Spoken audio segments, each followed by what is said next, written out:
మిత్రులకు పెద్దలకు నమస్కారం. బహుశా ఇది ఈ నెల 15 2 నెలల కాలంలో మీడియాకు సంబంధించి రెండో సమావేశం, ఇది రెండో రౌండ్ టేబుల్.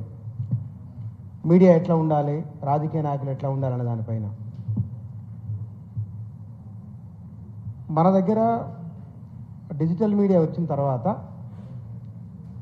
రహస్యాలు లేకుండా ఇంట్లో జనాలు బట్టలు ఉతికేది, పండ్లు తోముకునేది, పండుకునేది మొత్తం మీడియా తెలుస్తున్నారు. అది కూడా మీడియాలో అంటే సమాచారం చేరవేయడం, సమాచారం ఇవ్వడం. ఇవాళ మీడియా ఎందుకు ఇట్లా ఉంది అంటే ఎక్కువ మందికి విషయం తెలుస్తున్నది కాబట్టి, ఎక్కువ మంది మాట్లాడుతున్నారు కాబట్టి దానికి స్పందించాలి అనే ఒక భావన పార్టీలలో ఉంది, మామూలు ప్రజలలో కూడా ఉన్నది. ఎవరి స్పందన ఎట్లా ఉన్నా సరే భారత రాజ్యాంగ మౌలిక సూత్రాలకు లోబడే ఉండాలి. ముఖ్యమంత్రి అయినా, ప్రధానమంత్రి అయినా, జర్నలిస్ట్ అయినా సరే వీటికవిగా విడివిడి వ్యవస్థలుగా, స్వతంత్ర వ్యవస్థలుగా ఉంటూ రాజ్యాంగానికి లోబడి ఉండాలి. భావప్రకటన స్వేచ్ఛ ముఖ్యమంత్రికి ఎంత ఉంటుందో ఓటరుకు అంతే ఉంటుంది. ఎందుకు? ఒక మనిషి, ఒక ఓటు, ఒక విలువ. ఇది భారత రాజ్యాంగం ప్రసాదించింది. ఇక్కడ అతీతులు కానీ, దైవ సమానులు కానీ ఎవరు లేరు. ఎందుకు? రాజ్యాంగం ఉన్నది కాబట్టి. అంబేద్కరు, గాంధీ, నెహ్రూ వీళ్ళు జర్నలిస్టులే, వీళ్ళు మీడియా నడిపిన వాళ్ళే. కానీ ఆనాడున్న మీడియా ఎజెండా ఏమిటి? ఆ రోజు ఆనాడున్న సామాజిక, రాజకీయ, ఆర్థిక పరిస్థితులు ఏమిటి? అత్యంత వెనుకబడిన, విస్మరణ గురైన ప్రజల గురించి ఆనాడు మీడియా ఏం మాట్లాడింది? రాజకీయాలు ఏ ఎజెండా చేయగలిగినాయి? ఇది 50లో, 30లో, 20లో, 70, 80లో వివిధ దశల్లో మారుతూ వచ్చింది. ఆర్కే లక్ష్మణ్ చెప్పిన ఒక మాట, చాలామంది రాజకీయ నాయకులు కుంభకోణాలు చేయకుంటే, పార్టీలు మారకుంటే, ఫిరాయింపుల చట్టం రాకుంటే నాకు పనే ఉండేది కాదు అని. అంటే ఏదో జరుగుతూ ఉండాలి. మీడియా కూడా ఎక్కడ జరుగుతూ ఉంటే వార్తలు నడుస్తూ ఉంటాయి. ఇవి ఎటువైపు నడుస్తున్నాయి, ఎవరు నడిపిస్తున్నారు, అంతిమంగా ఎవరికి ప్రయోజనం, ఇది మాట్లాడవలసింది. ప్రధాన స్రవంతి మీడియా కొన్ని విషయాలను నర్మగర్భంగా, కొన్ని విషయాలను బహిరంగంగా వ్యక్తీకరణ చేస్తున్నది. సోషల్ మీడియా వచ్చిన తర్వాత అది దృశ్య రూపంలో కనబడుతున్నది. రెండు, దృశ్యం, శ్రవణం, పఠనం అన్నీ వచ్చినాయి టీవీలో. సెల్ ఫోన్ వచ్చిన తర్వాత ఇంకా మరింత మార్పు వచ్చింది, మరింత దగ్గరికి వచ్చింది. అది ఈ దగ్గరికి వచ్చిన దాంట్లో నిజంగానే మీడియా మనుషుల మీద ప్రభావం చూపిస్తుందా? టీవీ చూసి, పేపర్ చూసి ఓట్లు వేస్తారా జనాలు? ఎంత వేస్తారో ఎంతో కొంత ప్రభావం ఉండొచ్చునేమో. కానీ ఇవాళ వస్తున్న ఈ కమ్యూనికేషన్ టెక్నాలజీ ప్రపంచంలో మనసులను తీవ్రంగా ప్రభావితం చేస్తున్నది, వారి ఆలోచనలను ప్రభావితం చేస్తున్నది. విపరీతమైన సున్నితత్వం వచ్చింది మనుషుల లోపల. ఆ సున్నితత్వం అనేది జనం మాట్లాడుతుంటే కూడా, ఒకప్పుడు నేను 20-25 ఏళ్ల కింద వెళ్ళినప్పుడు మాట్లాడితే 2-3 మాటలు పొడిగా మాట్లాడి వదిలేసేవారు జనం. కానీ వాళ్ళు పత్రిక భాష మాట్లాడుతున్నారు, టీవీ భాష మాట్లాడుతున్నారు. ఇటువంటి బయట ఇచ్చినప్పుడు చాలా జాగ్రత్తగా అకాడమిక్ లాంగ్వేజ్ మాట్లాడుతున్నారు. ఎందువల్ల వచ్చింది? ఇది మనం గైడ్ చేస్తుంది మీడియా, జనం అట్లా గైడ్ చేస్తున్నది. ఇంకొకటి, పార్టీల వారిగా ఓటర్లు విడిపోయిండు. ఏ పార్టీకి ఓటేస్తుంటే ఒకప్పుడు చెప్పడానికి తటపటాయించేవాళ్ళు, తర్వాత చెప్తలే నేను చేస్తాను అని వెళ్ళిపోయేవాళ్ళు. చాలా బహిరంగంగా మాట్లాడుతున్నారు, నేను పలానా పార్టీకి ఓటేస్తా, పలానా నాయకుడు ఇది, పలానా విషయం ఇదని చాలా ఓపెన్గా మాట్లాడుతున్నారు. ఎంత దాకా వచ్చింది ఆ ఓపెను? ఆ పదజాలం ఉపయోగించాలనా లేదా కూడా తెలియదు. ఇంతకుముందు మీడియాలు రాసేది వాడకూడని భాషలో లేదా అనకూడని మాటలు అన్నారనో సంథింగ్ ఏదో ఇట్లా చెప్పేది. ఇప్పుడు అది ఏం లేదు, అది ఓపెన్గా మాట్లాడుతున్నారు, ఓపెన్గా తిడుతున్నారు, అంత ఓపెన్. మరి ఓపెన్ అందరు ఓపెన్ కావాలన్నా, అందరు ఇట్లా మాట్లాడాలన్నా? ఇది కంటిన్యూ చేద్దామా? ఇదే మంచి సంస్కృతి?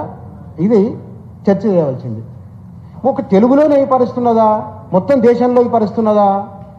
అంటే నేను ఒక 5-6 మంది ముఖ్యమంత్రుల ప్రెస్ మీట్లు, 1-2 మినాయిస్తే అందరూ మీడియా పైన ఆగ్రహం వ్యక్తం చేసిన వాళ్ళే. అందరూ కొంత వెటకారంగానో లేదా ఇంకో రూపంలో అసహనాన్ని వ్యక్తం చేసిన వాళ్ళే. ఇవాళ ముఖ్యమంత్రి మాట్లాడింది ఆ అన్నిటి వాటికి కొనసాగింపుగా కొంత ఎక్కువ వచ్చింది, చెంపలు చెల్లు అనిపిస్తా అనేది.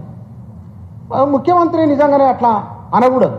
ఎందుకంటే జర్నలిస్ట్ను నేను చెంపల వాళ్ళు కొడతా అనడం అది ఎంత కోపం వచ్చినా సరే కానీ పిలిచి మాట్లాడుతుండే లేదా ఇంకేదైనా చేయాల్సి ఉండే అట్లా అనకూడని మాట అది.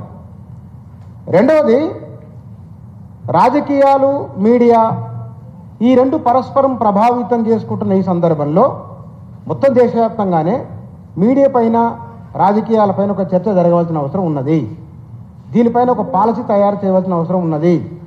బహుశా డిజిటల్ మీడియా మీద కొత్త చట్టం రాబోతుందని చెప్తున్నారు. కొత్త చట్టమే వస్తే కనుక ఏ పరిమితులు ఉండబోతున్నాయి, ఏ పరిమితులు లోబడి మాట్లాడాలి, ఇవన్నీ కూడా ఇవాళ మనం ఓపెన్గా మాట్లాడుతున్న వల్ల కొంత స్పీడ్ బ్రేకర్లు వచ్చే అవకాశం. స్పీడ్ బ్రేకర్ కూడా అది చాలా జాగ్రత్తలు తీసుకొని మాట్లాడాల్సి వస్తుంది. జర్నలిస్టులకు హక్కుల కంటే బాధ్యతలే ఎక్కువ ఉన్నాయి. ఫలానా హక్కని జర్నలిస్ట్కి ఏమున్నది? బాధ్యతలే ఎక్కువ ఉన్నాయి. మరి బాధ్యతలు ఎక్కువ ఉన్న వారికి అవగాహన స్థాయి ఎట్లా ఉండాలి, ఎవరితో ఎట్లా వ్యవహరించాలి, ఈ విషయాలన్నీ మీడియానే లేదా మీడియా యాజమాన్యం చెప్పదు. వారు పుట్టిపెరిగిన వాతావరణం, వారు చుట్టుముట్టున్న మిత్రులు, వారు నిరంతరం చేస్తున్న అధ్యయనము ఏ మనిషినైనా ఇవి ప్రభావితం చేస్తాయి, ఏ మనిషిని నడిపిస్తాయి ఇవి.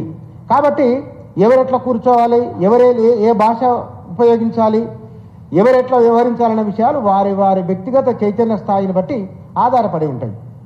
ఇక్కడ ఒకవేళ కనుక మీడియా ఎట్లుండాలో ప్రభుత్వం చట్టం చేస్తే తనకి ఇబ్బంది కాకుండా చట్టం ఉంటుంది.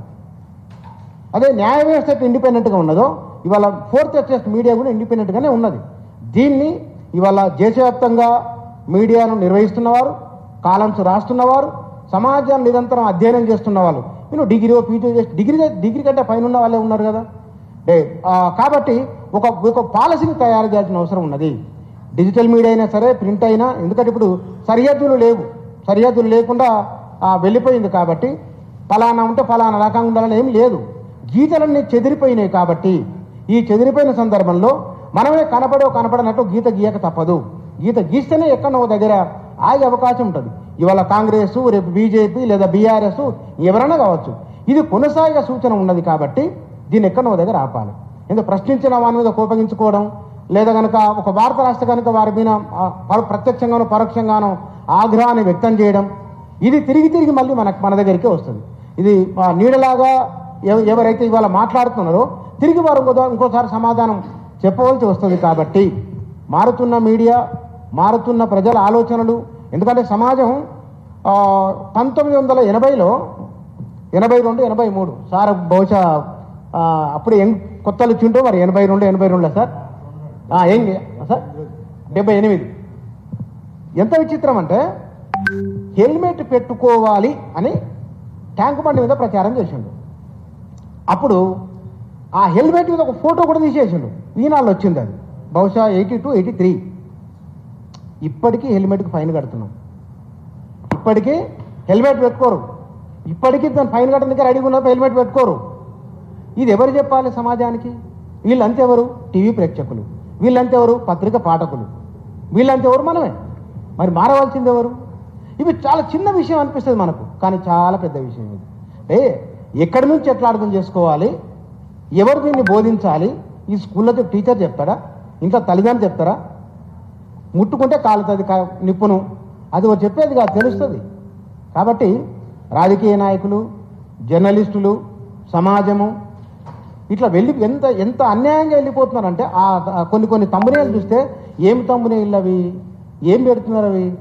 జనాన్ని మనం ఏ సుమతి పద్యాలు, భజన శతకాలు చెప్పకపోయినా పర్వాలేదు, కానీ చెడగొడకుంటే చాలు. మన వైపు నుంచి కూడా మీడియాలో ఉన్న మనం కూడా మనకు స్వేచ్ఛ ఉంది, కానీ మన స్వేచ్ఛకు ఒక గీత ఉంది.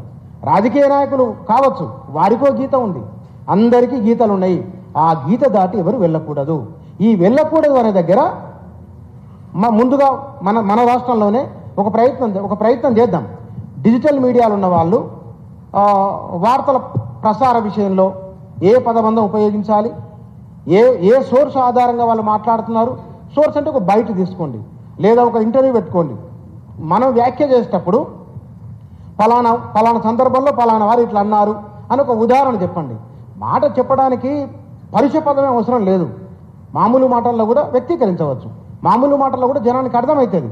మనం చెప్పే తీరు ఉండాలి, సరిపోతుంది తప్ప ప్రతి సందర్భంలో కఠినమైన పదాలు దూషణలో చేసినంత మాత్రాన ప్రజలకు అర్థమవుతుందని కానీ అదే వాళ్ళు వింటారని కానీ అనుకోవడం భ్రమ అవుతుంది. అది మనం మామూలు మాటల్లో చెప్పినా సరే అదే విషయాన్ని నువ్వు ప్రామాణిక భాష అనుకున్నా, నువ్వు జనము నిత్యవాడుకలు ఉన్న భాషలో చెప్పినా సరే అది సులభంగానే అర్థమవుతుంది. కాబట్టి ఇక్కడ ఇవాళ జరుగుతున్న ఈ చర్చ, ఇది ఈయన చెప్పి 2 నెలల కాలంలో రెండో చర్చ జరగడం మంచిదే. దీని రిజల్ట్ కూడా ఒకటి ఉండాలి. ఆ రిజల్ట్ ఇవాళ ఈ సమావేశంతో నేను చేస్తున్న ఒక విజ్ఞప్తి ఏంటంటే, దీనిపైన ఆయా డిజిటల్ ప్లాట్ఫామ్లు లేదా ప్రధాన స్రవంతి మీడియాలో ఒక చర్చ జరగాలి.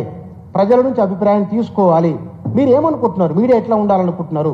రాజకీయ నాయకులు ఎట్లా వ్యవహరించాలనుకుంటున్నారు? ఎవరి పద్ధతి బాగుంది? అది మన వాళ్ళు జాతీయ స్థాయిలో ప్రపంచ స్థాయిలో మీడియాను గమనిస్తున్న వాళ్ళు చాలా మంది ఉన్నారు. వాళ్ళందరూ నుంచి అభిప్రాయాలు తీసుకొని ఇది మనంగా మనం చక్కదిద్దుకునే ఒకానొక ప్రయత్నం జరగాలని నేను కోరుకుంటున్నాను. Thank you.